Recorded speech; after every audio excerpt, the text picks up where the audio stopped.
இந்த வயிற்றெரிச்சல் தாங்க முடியாமல் மீடியாவில் அவன் கூட பேசுகிறாங்க. ஏதோ நான் சொல்லி தான் வந்து டிஜிபியை போட்டாங்க, நான் சொல்லி தான் வந்து டிவிஎஸ்சிக்கு தலைவரை போட்டாங்க, நான் சொல்லி தான் வந்து லாண்ட் ஆர்டர் போட்டாங்கங்கிற மாதிரி தவறான தகவல். யாருக்கும் நான் சொல்லலை, நான் சொல்லியும் போடலை, அது உண்மையும் இல்லை. அந்த அதிகாரி தலித் அப்படின்னா நான் சொன்னேன்னு அர்த்தமா? நான் தலித்து மட்டும்தான் சொல்லுவேன்னா, வேற யாருக்கும் நான் சொன்னது இல்லையா? அவங்க பாருங்க சாதி புத்தி. அது அந்த சாதி புத்தியிலிருந்து வரக்கூடிய வெளிப்பாடு அது. நான் இதுவரையும் இத்தனை வருஷம் 37-40 வருஷம் இந்த களத்தில் இருக்கிறேன். சாதி அடிப்படையில் எந்த அதிகாரியும் போய் நான் அணுகினது கிடையாது. எந்த அதிகாரி எந்த சாதின்னு நான் தெரிஞ்சுக்கிட்டது கிடையாது. சொல்லப்போனால் ஐஏஎஸ் ஐபிஎஸ் அதிகாரிகளை வச்சுக்கிட்ட மேடையிலே நான் சொல்லுவேன், ஆடு மாடு மேய்க்கிறவர்களை நம்பித்தான் நான் இந்த களத்தில் இருக்கிறேன், ஐஏஎஸ் ஐபிஎஸ்ஸை நம்பி நான் இந்த களத்தில் நிற்கவில்லை அப்படின்னு பல மேடைகளில் பேசியிருக்கிறேன்.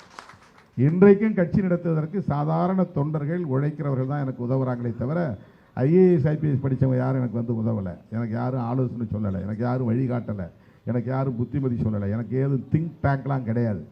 இந்த சிந்தனையாளர்கள் மன்றம் அப்படிங்கிறது தான் விடுதலை சிறுத்தைகள் கட்சிக்கு கிடையாது. இந்த ரிட்டையர்டு ஐஏஎஸ் ஆஃபீஸர்ஸ்லாம் அப்படியே போய் அந்தந்த சாதி அடிப்படையில் ஒன்றா சேர்ந்துருவாங்க. இப்போ மருத்துவர் ராமதாஸ் வந்து ஒரு கட்சி நடத்துகிறாருன்னா அந்த சமூகத்தில் இருக்கிற ரிட்டையர்டு ஐஏஎஸ் ஆஃபீஸர்லாம் அவருக்கு பின்னால் இருப்பாங்க. அவருக்கு பட்ஜெட் எழுதி கொடுப்பாங்க, அவருக்கு அறிக்கை எழுதி கொடுப்பாங்க, அவருக்கு ஆலோசனை கொடுப்பாங்க. இது மாதிரிலாம் என் பின்னால் யாராவது ஒரு ஐஏஎஸ் அதிகாரி வந்து பார்த்துருக்கீங்களா? நானும் அவங்கள தேடி போனது கிடையாது, அவங்களும் என்னை தேடி வந்தது கிடையாது. அப்படி அவங்கள நம்பி நாம் இருந்ததில்லை. யார்கிட்டையும் நான் போய் ஆலோசனை கேட்டதும் இல்லை. கேட்டதுன்னா என்னென்னா எனக்கு அது தேவைப்படலை. அப்படிலாம் எனக்கு எந்த ஆம்பிஷனும் பெருசாக கிடையாது. நான் ஜனங்களுக்காக கிடக்கிறேன், ஜனங்களுடைய டிமாண்ட் என்னவோ அதுக்காக நான் போராடுறேன், அவ்வளோதான். பெரிய கால்குலேஷன் கிடையாது எனக்கு, பெரிய கணக்கு தொலைநோக்கு திட்டம் அப்படி ஆகணும் இப்படி ஆகணும் அப்படின்னா எதுவும் கிடையாது. ஏன்னா பல பேர் கேட்டாங்க, ஏன் நீங்கள் முதல்வராக ஆசைப்படலையான்னு.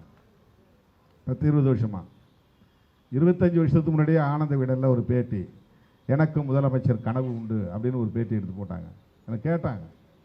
இது நீண்ட காலமாக விவாதிக்கப்பட்டு வருகிற ஒரு செய்தி. நான் எல்லாருக்கும் சொல்கிறது என்னென்னா, மக்களாக பார்த்து திருமாவளவனுக்கு இந்த தகுதி இருக்கிறது என்று தீர்மானிக்கிற காலம் வரும். அதுவரையில் உழைப்பது மட்டும்தான் என் வேலை, பாடுபடுவது மட்டும்தான் என் வேலை. நானே என்னை வந்து ஒரு பிராண்ட் பண்ணிக்க மாட்டேன். ஆளை பிடிச்சி எனக்கு ஏதாவது இந்த பிராண்டிங் ஸ்ட்ராட்டஜி கொடுங்க, எனக்கு வந்து எப்படி பிரச்சாரம் பண்ணணும், எப்படி பேசணும், எனக்கு ஏதாவது எழுதி கொடுங்க அப்படிலாம் இல்லை. இப்போ பாருங்க, சும்மா அப்படியே தூக்க கலகத்தில் உட்காந்துருந்தேன், டக்குனு எழுச்சி வந்து பேசுகிறேன். என்ன பேசுறது எனக்கு தெரியாது, அவங்க பேசுகிறத வச்சு பேசுகிறேன்.